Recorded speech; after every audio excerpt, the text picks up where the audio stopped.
The chair recognizes the gentleman from Tennessee, Mr. Rose, for 5 minutes.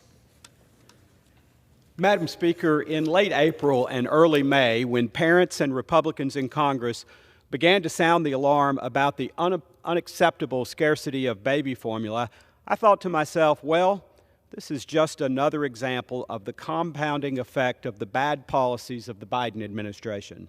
But at the time, the facts had not come to light that the crisis is yet another direct result of the mismanagement and misguided Biden presidency. A president focused on a woke, progressive agenda while the basic functions of government are neglected or mismanaged. The most critical fact that has come to light is that Abbott Nutrition's Sturgis plant supplied about 1/5, 20% of all infant formula in the United States before it closed.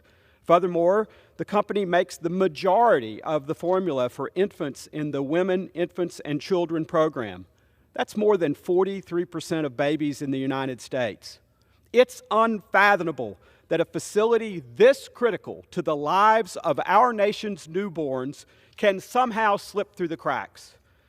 As of this past weekend, I am glad to see that the Sturgis plant is making formula again, but it could take a couple of months for supply to hit store shelves. Currently, the nation's current out-of-stock rate is 74%. In Tennessee, it's 92%. This is indeed a worst-case scenario for parents and their vulnerable infant children. How did we get here? Let's go through the timeline. In September of 2019, inspectors found a handful of sanitary issues with the plant in Sturgis, but allowed managers to continue operating while they implemented necessary changes.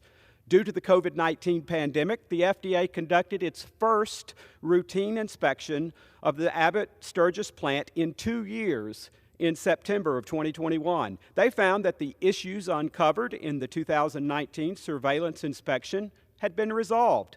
At about the same time, in September 2021, the FDA receives the first complaint that a child was hospitalized with Cronobacter.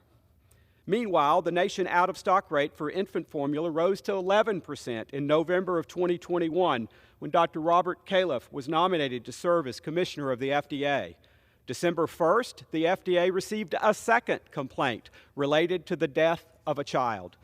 The Centers for Disease Control determined that Cronobacter could have been a contributing factor. In January of this year, the FDA receives their third complaint of a child hospitalized with Cronobacter, while at the same time, the New York Times reports that baby formula shortages are, quote, worsening throughout the United States, close quote. On January 31st, the FDA begins a delayed follow-up inspection of the Abbott Sturgis plant. 13 days later, the nationwide stock of infant formula out-of-stock rate rises to 26%. 2 days later, on February 15th, Dr. Robert Califf is confirmed by the U.S. Senate as the new commissioner of the FDA. 2 days after that, on the commissioner's second day on the job, Abbott announces a voluntary recall and hold of certain powdered infant formulas produced at the Sturgis plant. The same day, the FDA receives a fourth Cronobacter complaint. Why does this timeline matter? Because President Biden said he wasn't made aware of the issues with the stock of baby formula until late April. Now just imagine, on your second day on the job, a fire breaks out in your office and you don't call the president to let him know? I don't understand. I truly don't. Again, this plant produces 1/5 of the nation's supply of baby formula. The crisis was foreseeable and extraordinary steps should have been taken to avoid it.